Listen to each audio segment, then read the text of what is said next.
날이 참 많이 따뜻해졌습니다. 이 정도 온도면 교회에 오시는데 큰 부담은 없으시죠? 너무 좋습니다.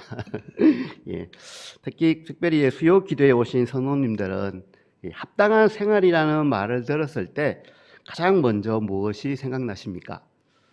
혹시 학교 다닐 때 들었던 말이 생각나는 분은 계시지 않습니까? 학생이면 학생답게 옷을 입어야지, 뭐 이런 말입니다. 학생이면 학생답게 행동해야지. 정말로 좋은 말입니다. 그죠? 학생이 학생답게 행동하고 학생답게 옷을 입는 거 얼마나 좋은 말입니다. 좋은 말입니까? 하지만 들을 때 살짝 이상하다. 내가 뭐 잘못하는 것이 있을까? 뭐 이런 생각도 들기도 합니다. 이런 말을 하는 것은 오늘 본문 27절에서 사도 바울은 빌립보에 편지를 보낼 때 그리스도의 복음에 합당하게 생활하라 이렇게 말하기 때문입니다. 그리스도인이 복음에 합당하게 생활하는 것은 너무나 당연합니다. 다 그렇게 하고 싶습니다. 그죠? 우리는 모두는 진짜로 복음에 합당하게 살고 싶어요. 그런데 이 말을 들으면 혹시 내가 잘못하는 부분이 있는가? 뭐 이런 생각이 들기도 하죠. 우리들은 주일이면 아무리 피곤해도, 그리고 아무리 추워도, 그리고 아무리 더워도, 비가 정말로 많이 와서 옷을 다 버리고 신발을 젖더라도 주일 예배에 참석하기 위해서 집을 나섭니다. 교회 가까이 계신 분은 새벽에 교회 와서 기도하시고, 그리고 출근 시간이나 또 거리 때문에 오지 못하시는 분은 가정에서 유튜브 방송을 보면서 또는 개인적으로 새벽에 기도하시는 분들이 참 많으신데요. 이 정도 열정이라면은 예배를 사모하는 부분에서는 충분히 복음에 합당한 생활을 한다고 말할 수 있지 않겠습니까? 그런데 이 복음에 합당한 생활이라는 주제는 너무나 큽니다. 너무나 여러 부분을 통합해서 하는 말이기 때문에 오늘은 이 빌립보서 1장 이 후반에 있는 27절부터 30절까지 있는 부분에 나타난 복음에 합당한 생활을 좀 같이 나눠보도록 하겠습니다. 자, 성경을 가지신 분은 27절을 보면 좋겠습니다. 27절에 보면 생활하라라는 단어가 있고요. 그 앞에 작은 숫자가 보일 겁니다. 그리고 성경 밑에 가면은 그 숫자가 있고 또는 시민 노릇 이렇게 적혀 있을 것입니다. 그리스도의 복음에 합당하게 시민 노릇하라 뭐 이런 뜻이라는 겁니다. 당시 빌립보는 로마의 정책에 따라 많은 사람들이 빌립보로 이주하게 됩니다. 그리고 로마의 시민권을 가지게 됩니다. 그래서 빌립보에 사는 사람들은 우리 작은 로마라는 자부심이 있습니다. 그리고 로마의 황제에게 충성하려고 엄청 노력을 합니다.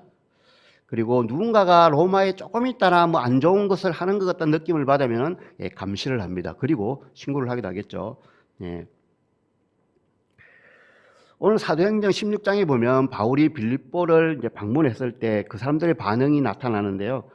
그것이 16장 20절하고 21절인데요. 이렇게 되어 있습니다. 이 사람들은 유대 사람인데 바울을 향해서 그런 거죠. 우리 도시를 소란하게 하고 있습니다. 이 사람들 로마 시민인 우리가 받아들일 수도 없고 지킬 수도 없는 그런 이상한 풍속을 전하고 있습니다라고 합니다. 이 사람들에게는 나는 로마 시민이야. 내가 이해 못하는 걸 너희들이 왜 그렇게 이야기해? 이런 투로 이야기하는 느낌이 듭니다. 이만큼 자부심이 강했다는 거죠. 당시의 헬라적인 사고가 그 빌립보 교회나 빌립보 지역 전체를 덮고 있었는데요.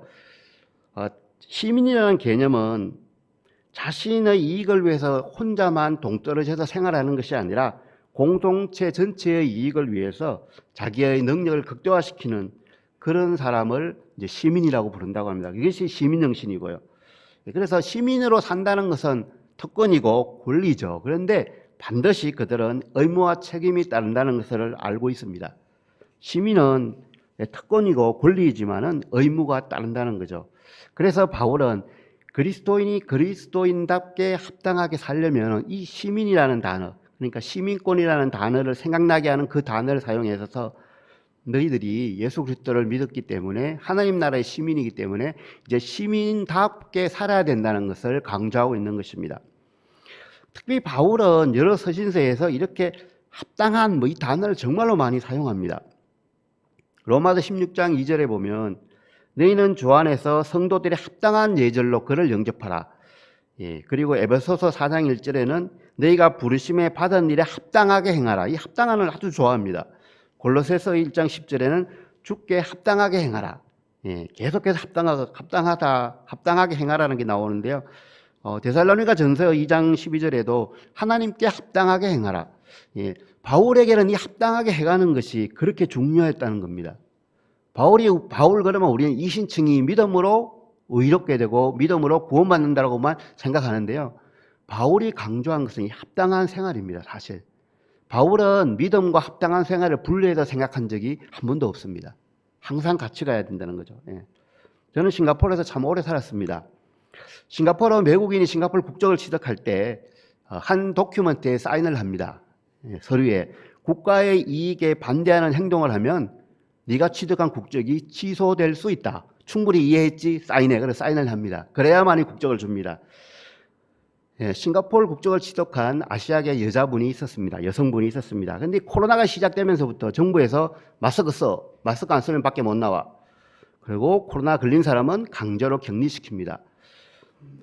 왜 정부가 개인의 자유를 이렇게 억압하죠? 그래, 이 사람이 유튜브 방송을 합니다.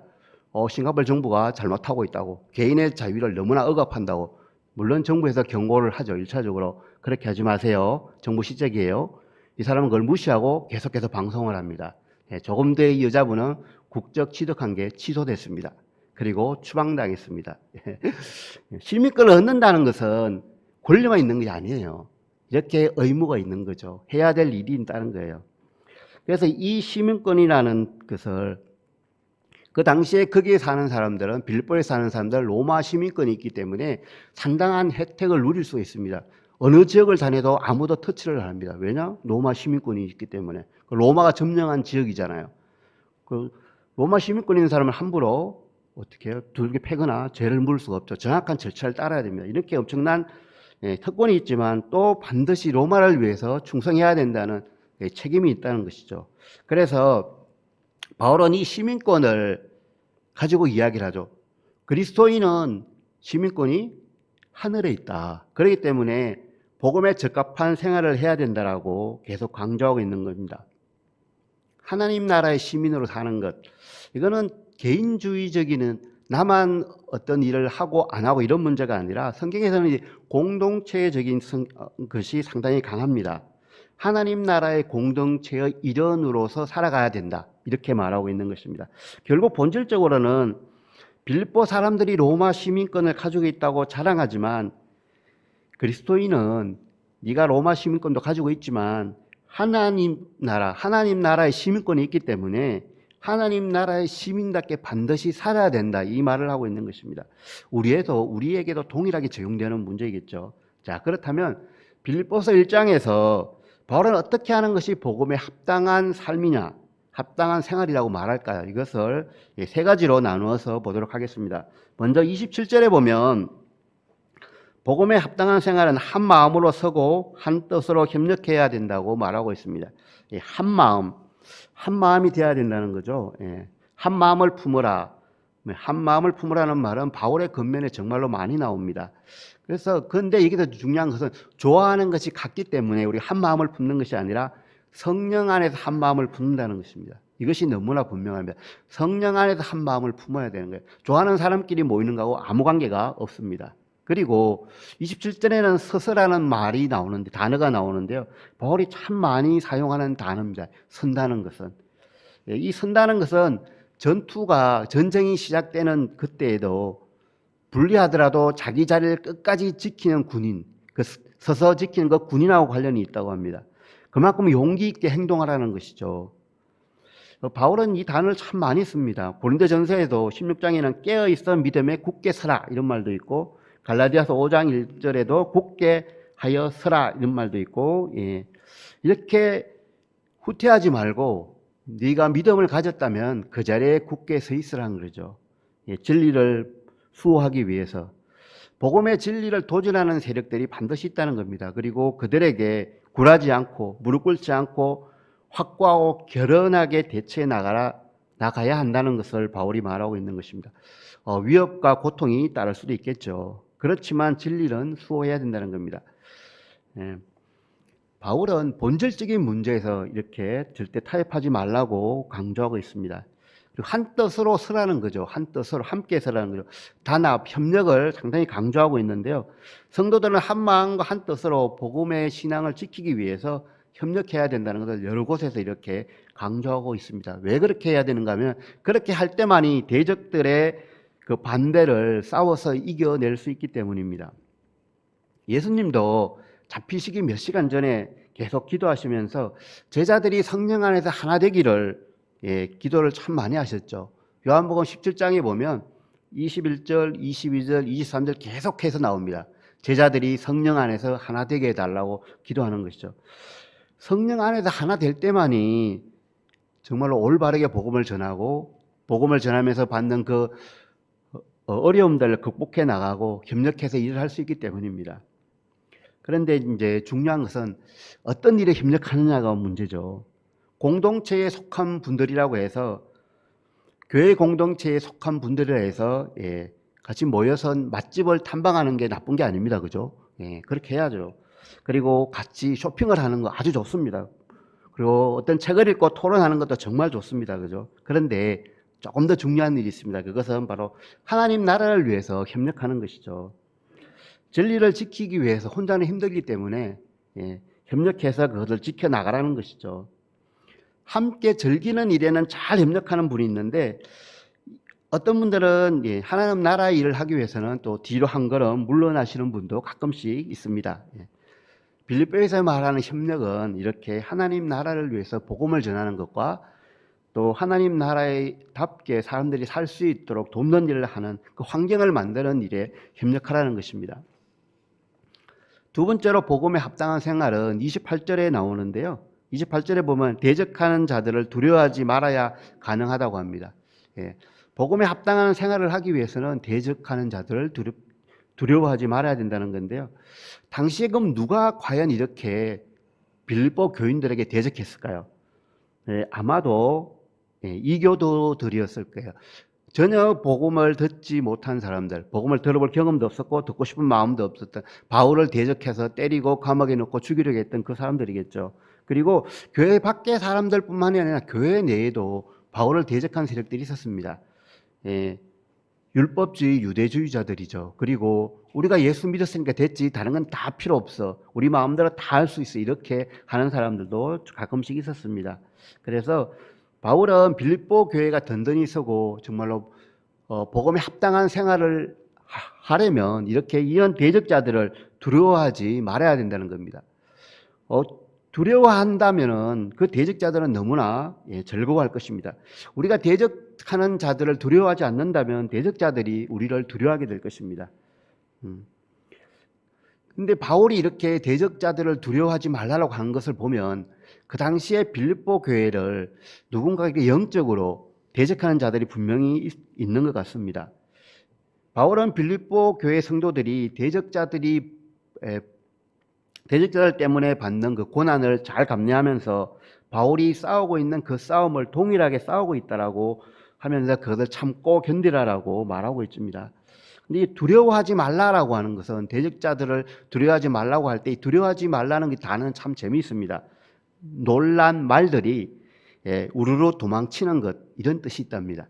말들은 놀라면 소도 그렇지만 도망을 갑니다. 그죠?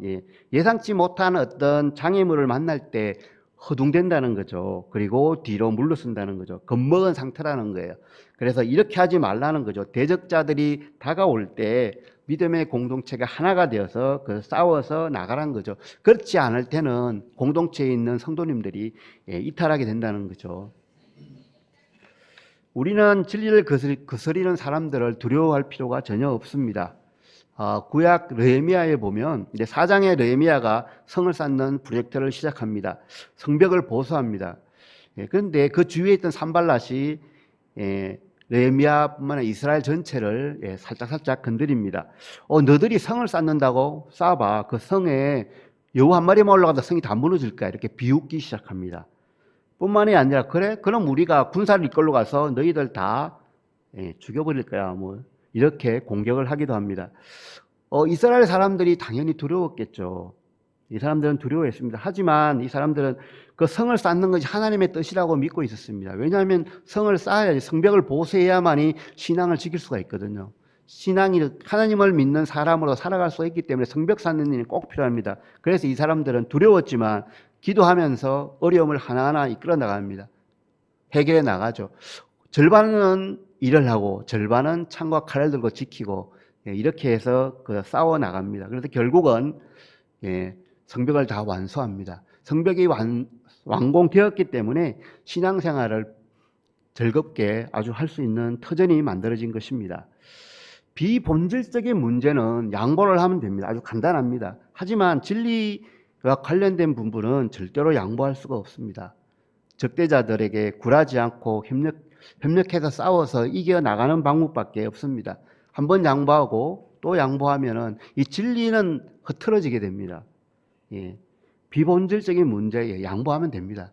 그렇게 하세요. 네. 잘못 안 했어도, 네, 제가 잘못한 것 같습니다. 죄송합니다라고 하면 되지만, 이 본질적인 문제에 대해서는 우리는 결코 양보할 수가 없습니다. 왜냐하면 우리가 이렇게 해야만이 그 진리를 우리가 지킬 수 있기 때문이죠. 그런데 많은 사람들은 그렇게 말합니다. 왜 그렇게 살아? 힘들게, 좀 쉽게 살아. 적당히 믿으면 되잖아. 교회 가라니까. 근데 적당히 해, 적당히. 이렇게 하는 것은 복음의 가치를 모르기 때문입니다. 그리고 복음에 합당하게 사는 그 삶의 가치를 안다면 그렇게 말을 하지 않죠. 세 번째로는 복음에 합당한 생활은 29절에 나오는데요. 그리스도를 위하여 고난도 받는 삶이 되어야 된다는 것입니다. 이게 참 쉽지 않은 주제입니다. 사실 그죠? 바울은 하나님께서 빌립보 성도들에게 은혜를 주신 것은 그리스도를 믿어서 구원받을 뿐만이 아니라 고난도 함께 받도록 하기 위함이라고 단호하게 적고 있습니다. 고난을 선물로 파악할 수 있다는 것, 이것은 진짜로 믿음이 없이는 불가능한 일입니다. 고난 자체에도 은혜의 성격이 있기 때문에 고난을 피하지 말라는 것인데요. 바울은 이렇게 고난을 독특하게 해석합니다. 고난은 하나님의 은혜다, 이렇게 말입니다. 그런데 고난은 하나님의 은혜입니다라고 했을 때 아멘 하고 하시는 분은 아무도 없습니다. 사실. 왜냐하면 부담이 되잖아요. 그죠? 네. 그렇지만 우리는 다 알고 있습니다. 고난이 신앙생활에 유익이 있다는 것을요. 그죠? 고난이 있으면 우리는 성경을 많이 읽습니다. 고난이 있으면 기도하는 시간이 늘어납니다. 그죠? 고난이 있으면 나를 돌아봅니다. 내가 조금 어떤 부분이 좀 부족할까 이런 생각도 하죠. 고난은 정말로 많은 유익이 있는 것이 사실입니다. 성경은 하나님께 은혜 받은 자들은 아무 고난도 없다 이런 말을 그 어디에서도 하고 있지 않습니다. 바울은 믿음과 고난이 동일하게 하나님의 선물이라고, 그것이 진리라고 말하고 있습니다. 그리고 예수님께서도 예수님께서 제자들에게 하신 말씀 가운데 이 부분이 정말로 잘 드러나고 있습니다. 요한복음 16장 33절에 보면 세상에서는 너희가 환난을 당하나 담대하라. 환난을 당한다. 예수님 잘 믿으면, 가장 잘 믿는 사람이 예수님 제자들이잖아요. 3년간 특수교육을 받았는데 너희가 환난을 당한대요. 그리고 17장 14절에 요한복음 내가 아버지의 말씀을 그들에게 주었사오매 세상이 그들을 미워하였사오니, 말씀대로 살면은 세상이 그들을 미워한대요. 미리 경고 다 했잖아요. 올바르게 살려고 하면은 박수 쳐주는 사람 그렇게 많지 않습니다. 하지만 그 길이 옳은 길이에요. 그리고 그렇게 좀 싫어하는 말을 하고 그러한 행동을 하더라도 우리가 올바르게 살면 그 사람들은 나중에 틀림없이 그럴 겁니다. 너를 보니까 나도 예수 믿어야 되겠다 이런 말을 합니다. 그분들도. 고난은 확실히 우리 예수 믿는 사람들이 더욱더 예수님께 가까이 다가가도록 도와줍니다. 욥기 42장에 보면 내가 주께 대하여 귀로만 들었는데 이제는 눈으로 주를 직접 봅니다라고 고백하잖아요. 그죠? 시편 119편에서도 고난당하기 전에 내가 그릇 행하였지만 이제는 주의 말씀을 지킵니다. 이렇게 고백합니다. 베드로도 비슷한 고난에 대한 관점들을 가지고 있는데요. 베드로전서 4장 14절에는 너희가 그리스도의 이름으로 치욕을 당하면 복이 있는 자로다 이렇게 합니다. 그리고 영광의 영이, 곧 하나님의 영이 너희와 함께한다 이렇게 말합니다. 고난은 또한 전도의 수단이며 성도들을 격려하는 수단이 된다고 고린도후서에 이렇게 말하고 있고요. 사도행전 9장 16절에는 고난이 끝내는 고난에 대한 승리함으로 하나님의 영광이 드러낸다라고 말하고 있습니다. 하나님을 믿는 성도들인 고난을 통해서 우리를 대신해서 우리의 죄값 때문에 죽으신 예수님이 가신 그 길을 우리가 더 묵상하게 되고 그 길을 이해하게 됩니다. 그죠? 그래서 로마서 8장 18절에는 그리스도를 위하여 받는 고난은 장래의 보상이 약속됩니다. 이렇게 말하고 있습니다. 베드로는 더 나아가서 고난을 받을 때 즐거워하라 이렇게 말하고도 합니다. 예. 베드로는 예수님을 믿을 때 고난이 오는 것을 이상하게 여기지 말라라고 분명하게 이야기하고 있습니다. 고난받는 목적이 바로 예수님의 자치를 따라가게 하기 위함이라고 우리에게 알려주고 있습니다. 성경에서 말하는 대부분의 고난은 그리스도 편에서 믿음을 지키기 때문에 불신자들로부터 받는 고난을 말합니다. 고난이 있을 때 우리의 믿음은 성장합니다. 복음대로 살려고 하면 고난을 만나게 됩니다. 복음대로 살고 있는데 아무런 불편함이 없다. 그리고 아무런 어려움도 없다면 정말로 내가 복음대로 살고 있는지 한 번쯤 돌아봐야 할 것입니다. 기억했으면 좋겠습니다. 복음 때문에 받는 고난이 있다면 내가 바르게 살고 있다는 증거입니다.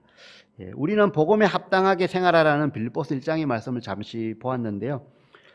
복음에 합당하게 생활하려면 바울은 빌립보 교회에게 첫 번째로 한 마음으로 서서 한 뜻으로 협력해야 된다고 말하고 있고요. 두 번째는 대적하는 자들을 두려워하지 말라고 하고 있습니다. 두려워하면 넘어집니다. 그리고 뒤로 물러서기 때문이죠. 셋째로 그리스도를 위하여 고난도 받아야 된다고 말하고 있습니다. 복음에 합당하게 사는 자들에게 하나님은 의의 열매가 맺게 해주실 것입니다. 그리고 그 의의 열매는 하나님의 영광과 찬송이 될 것입니다. 우리 모두 복음에 합당한 생활을 해서 의의 열매가 가득해서 하나님께 영광과 찬송이 되기를 주님의 이름으로 축복드립니다.